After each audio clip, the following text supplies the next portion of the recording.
Ang Ginoo manaa kaninyo. Maanaa usab kanimo. Pagbasa gikan sa Santos nga Ebanghelyo sumala ni Juan. Himayaon ikaw o Ginoo. Miingon si Jesus ngadto sa mga Hudiyo, sultihan ko kamo, ang magtuman sa akong gisulti dili gayud mamatay. Ang mga Hudiyo miingon kaniya, karon natino na gayud namo nga giyawaan ka. Si Abraham ug ang mga propeta nangamatay, apan nag-ingon ka, ang magtuman sa akong gisulti dili gayud mamatay. Ang among amahan nga si Abraham namatay, labaw ka pa ba kang Abraham? Ug ang mga propeta nangamatay usab, sikinsa ka ba sa imong panghuna-huna? Sa Jesus mitubag, kung pasidunggan ko ang akong kaugalingon, walay bili ang akong dungog. Ang nagpasidungog kanako mao ang akong amahan, nga inyong giingon nga inyong Dios. Wala kamo makaila kaniya, apan nakaila ako kaniya. Kung moingon ako nga wala ako makaila kaniya, mahimo akong bakakon sama kaninyo. Apan nakaila ako kaniya, ug nagtuman ako sa iyang sugo. Ang inyong amahan nga si Abraham nalipay nga makakita siya sa adlaw sa akong pag-anhi. Nakita niya kini ug nalipay siya. Ang mga Hudiyo miingon kaniya, wala ka pa gani kalim-an katuig ug nakita mo na si Abraham. Si Jesus mitubag, sultihan ko kamo, wala pa gani mataw si Abraham, ako mauna.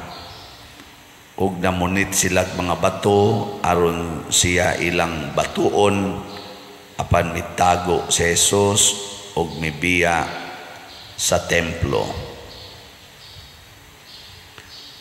Ang Ebanghelyo sa Ginoo. Daygon ikaw o Kristo.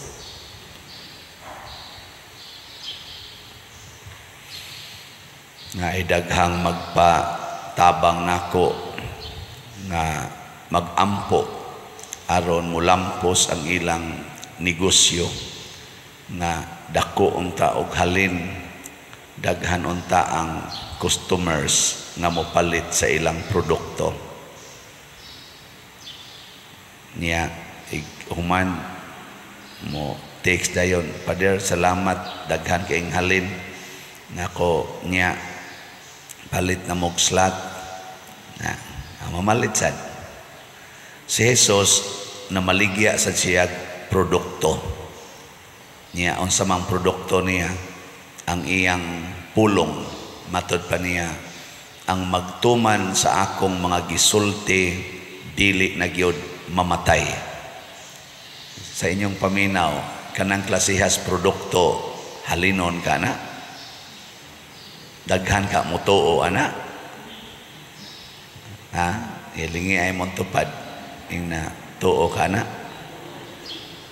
nga kana kunong gisulti niya, kung ato lang yung sundon di gid ta mamatay, stilag na ay mamaligyag produkto ana dinhi, kani palitan ninyo din agid mo mamatay, mutuo mo, dali kay mong patuhoon anay. Labi nag-ingon kani mawagtang ang tanan ninyong kanser, ang panakit sa inyong tuhod mawa, kanang inyong mga hawak na sakit kayo gamit nyo ani tulid nagdritso, kanang imong paggaw Pader kanini imna lang ni wagtang din ang imong paggaw, palit din ta. Inig-ingon nga kanana ang kini makapaputi ni sa inyong naong, kana paputi ni sa naong, kani makapaslim din ninyo, slim dayon, palit dayon ta, halinon kayo no.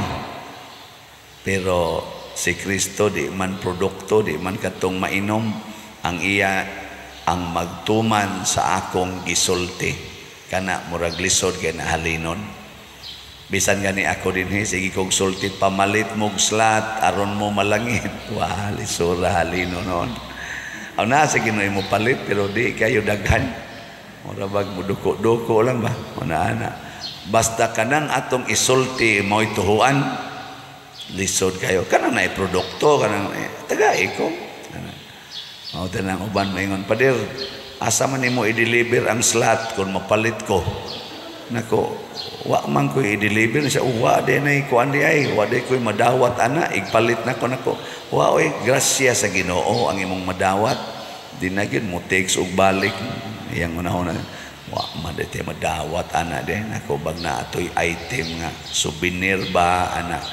Nako dili ay mo palit kag slat parehaning atong para sa atong ganing pagtukod sa kumbinto kanang San Vicente Ferrer's Daily Abundant Graces mo na imong mapalit so palit kag usa ka slat anaday kay Daily Abundant Graces niya gusto man kag 1 year di palit kag 365 ka slots aron do na kay Daily Abundant Graces ug usa ra day ka slot akong paliton para ra na karon dili ay kana na siya kana ganing tibok adlaw lagi na daily man na daily diay nga tibok tuig paliton ginani mo kada adlaw daghanon sa nimo palit panangtan mo palit kay ini ka karong buwan na balik 30 gid ka slot imo paliton aron kada adlaw na jud kay Daily Abundant Graces dili sa dinana bitaw mga igsoon naay kuan naay kana ganing tan-awon sa Ginoo ang kasing-kasing imong pagpalit. Mao na no? So kanisang atong palit para sa atong pista tag 100 man per slot. Sunan gana ang imong madawat God's protection sa sa healing and joy. Sunan gana protection, healing and joy. Ya 100 imong gihatag sa simbahan. Pero jutay kayong mutuo mo ko'y makita god. Pero daghan kayong nakasinati, daghang naka-experience mo nang uban na naka-experience nagbalik-balik og palit. Si Abraham mituo. Matod pa diri sa unang pagbasa, ako kang himuon nga dakong nasod dili naka Abram. Ito yung original nga ngaan ba Abram. Himuon nati kang Abraham. Kayang meaning ana mahimo kang amahan sa daghang mga nasod. Mituo si Abraham wa siya nakita nya unsa may timailhan nga mituo misunod mo na ang gigamit ni Hesus nga word diri sultihan ko kamo ang magtuman sa akong gisulti. So dili lang mutuo kana yung mutuman sa akong gisulti. Kamo, mutuman gyud mo gisultis Ginoo. Way tingog. Mutuman mo dili. Hinay kayo in town.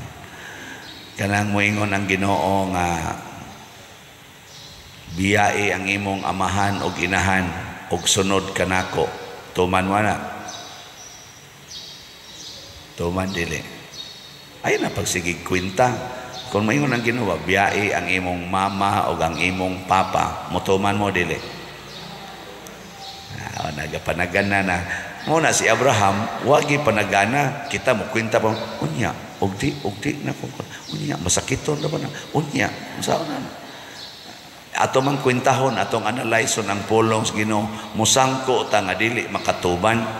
Hangto na lang hinon mo ingon ta, ay di man sana mo igipasabot gud nga biyaan gyud. Kuan ra man na kana bang kanang di lang ka ma-attach nila na imo na silang nang og mamatay di ka mag-uol lang babag kang mamatay mo gunay pasabot ana gud. Mangita kita rason aron di lang gyud matuman nato ang pulong sa Ginoo. Di na mao inigingon biyahe mo mga magpapa, Ginoo mo nagsulti, biyahe dayon. Pagbiya bitan ako sa amo, aron mo sud kog seminaryo, si papa paralyzed, unom na katuig. Si mama diabetic, lisod sa glakaw kay hap ng pananaw. Akong maguwang laki paralyzed. Ako mo'y nag-atima nila tanan. Pag meeting na mo, iyon ko, gusto unta kong magpari. Pero tungod sa akong kaguol, sakit baya mo biya kay ako'y nag-atiman tanan. Nikurog ang akong nganhingabil pag sulti na ko. Galibot sila diha. Papagahigda. Iyon ko nga, kung anunta, gusto unta kong magpari. Hilom silang tanan. Kaya abi nilag mga sawa nako. Kay suod man sa kay sa kong uyab niya, kung uyab suod sa kay sa amo. Pag meeting nako nila, murag ang ilabang hunahuna kaniwa na magminyo na siya no. Ana pag ingon nako, gahuna-huna ta ko nga magpari. Laing akong gibati ba. Si Papa ra ni sulti og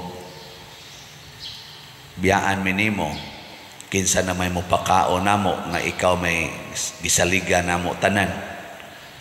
Ingon din ako ay lagkaguol pa kay matud pa sa Ginoo siya ray mag-igo. God will provide. Ingon sa mama, ika na may nag-atiman din ang magmusupak ni mao to Papa ni question man pagsud na ko Hunyo patay lagi pagka Agosto. Awa na, God will provide. Tanas Papa, gakaon na to dito sa langit. Paano to? Di na sa to hiwi o bakba. Lisod kaon. Agas lang din ubang pagkaon. Tarong na to. Wa dito. Ana. Biyaan ako Biyaan ako sila. Pero ni-provide ba ya? Suod kong seminaryo, akong dalang kwarta, 2,500. Wa ko'y benefactor. Ako sang ingos Ginoo, Lord, og imo jud kong parion, tagay lang kong benefactors. Nag-abot-abot raman sad, daghan man sang kasigig suporta. Hangtod gyud nga napari gyud ko. Ana. Naman mo malipay nga. Munta kong ibuhat. Karon noon, pamaligyan og slat noon. Pero lisod ang pagdesisyon, pero ambot nga no to nga isog kay gustanan. Niingon man jud ko, sige, mao ni imong gusto. Sinangga na mobiya ko sa akong trabaho, mo resign ko dito sa Land Bank, ngarang-arang na ko dito untag posisyon. Nya ngari ko sa simbahan, lipay sa kay ko kay sinaligan na kay ko sa simbahan sa mga kanibang mga trabaho simbahan ba. Nana, nya og minyo sad, wa na assured na sad ko nga maayo gitong akong asawahonon. Og ari sa pamilya di ay daghang obligasyon.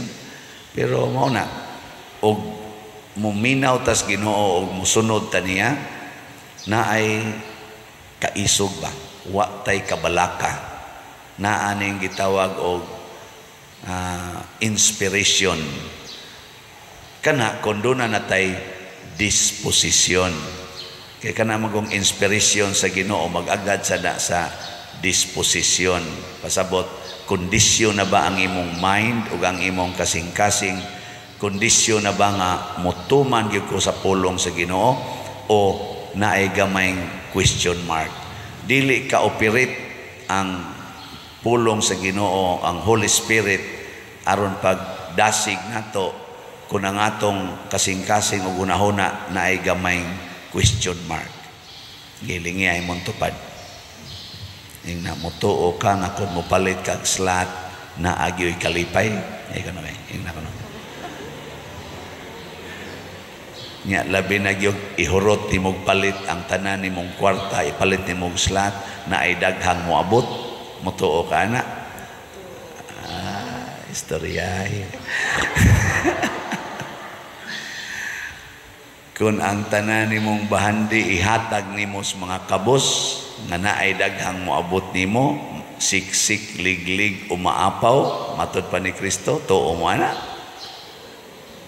O motuo pa mo, wagi doon ta mo magkinihaay anang yuta, magkinihaay anang utang, siging lalis anang mga kural. Sinigahis mata na tungod anang mga kabilin. Pastilan ka mga buangon gyud nato no. Mao na nindot kay motuman ta sa sugo sa Ginoo. Sa atong side naay gamayng question kung motuman ba ta, pero sa side sa Ginoo human siya musaad matud pa sa atong tubag sa Salmo. Unsa iyang gingon?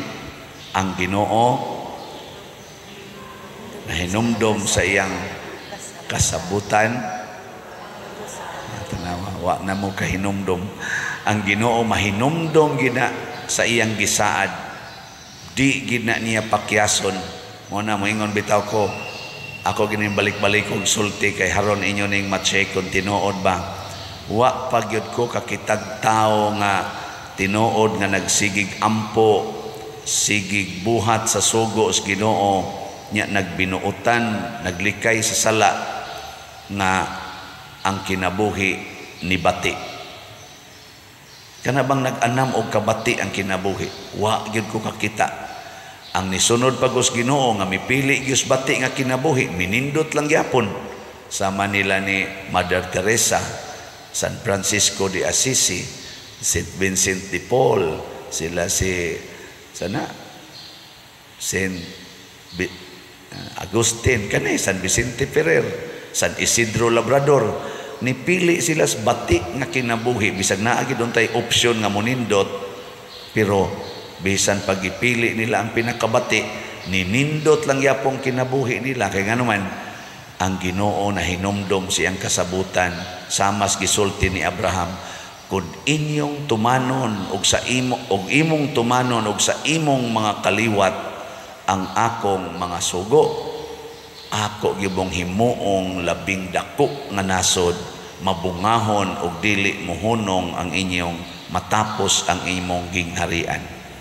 Maunay saad sa Ginoo nato na kung mosunod lang kita niya sama sa paghigugbas kaaway, pagpasaylo nga way limit, kana gyung pagpaubos, kanang pagsigig alaga, dili magsigig sugo.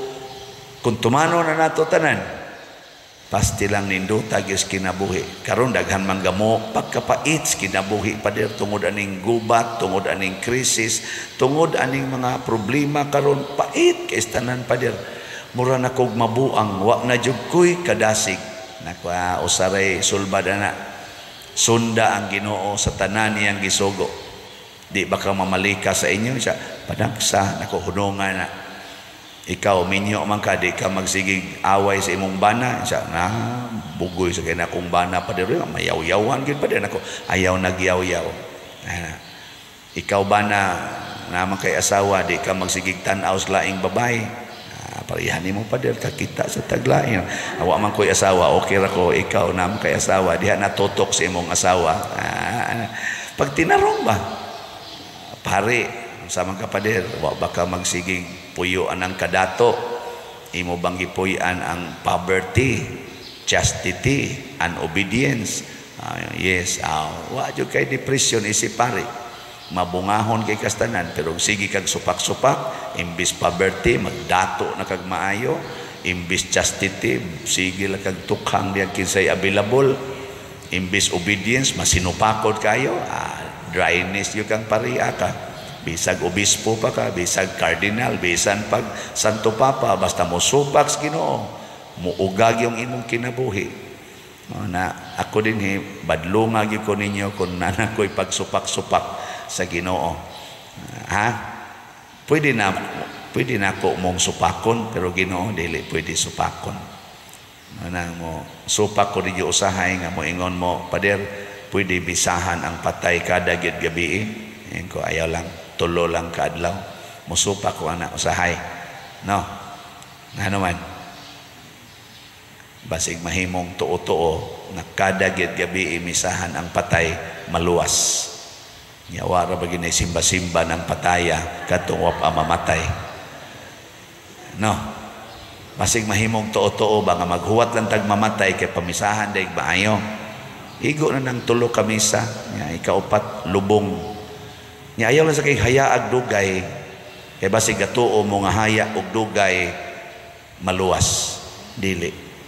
Ang atong kinasing-kasing na pag-ampo o pagtuman sa sugos Ginoo, buhi o patay, maunay makaluwas. Nang ako supakon panagsa ang inyong request. Pero active kayo sa simbahan, mo'y namatay, kada adlaw. Kay pirmi maganin mo anhay kada adlaw. Kada adlaw sa tanig misa, bisa pa ganing kaduhaon sa usa ka adlaw. Di ba? Ikaw mo diyang active kayo din kada buntag, pangamatay mo diya, di ba? Kada adlaw ta mo misahan. Kaya nga naman, ang ayan mong misahan kada adlaw, kay kada adlaw mo buhi pa mo, kada adlaw na mong niya dini. Pero kanang magkita lang tag panahos lubong o kanang bunyag o kanang pista, mora na itong kita, niya ato pag yun mo manimbas gawas, niya inig kamatay, misahan kada gabi, ay lang usa. Ambot lang yun sa tao. Basta ako, pwede ta mo supak sa itong isig katao, pero sundon ginatong Ginoo. Kana haron ang Ginoo iya sang tumanon kay di man gid siya malimot sa iyang gisaad kanato. Nindot ta.